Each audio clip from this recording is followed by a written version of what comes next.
एक लहान मुलगा किनाऱ्यावर खेळत होता. एक लाट आली, त्याची चप्पल वाहून गेली.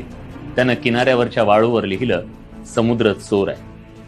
काही मच्छीमार समुद्रात गेले, त्यांना मोठ्या प्रमाणात मासे सापडले. त्यांनी लिहिलं, समुद्र अन्नदाता आहे. एका म्हाताऱ्या आजीचा मुलगा समुद्रात बुडून मृत्युमुखी पडला. त्या आजीनं लिहिलं, समुद्र खुनी आहे. एक म्हातारा माणूस समुद्राच्या किनाऱ्यावरून चालत असताना त्याला शिंपले दिसले. शिंपल्यात मोती होते. मोत्यांनी त्याचं आयुष्य बदललं. त्यानं लिहिलं, समुद्र दानशूर आहे.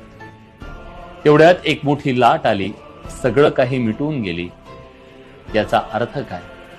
याचा अर्थ आहे, कोण काय म्हणतं याच्याशी समुद्राला काही देणं घेणं नसतं. तुम्हालाही आयुष्यात समुद्र बनायचं असेल तर तुमचं काम करत राहा. लोक काय म्हणतात याकडे कधीच लक्ष देऊ नका. लोकांचं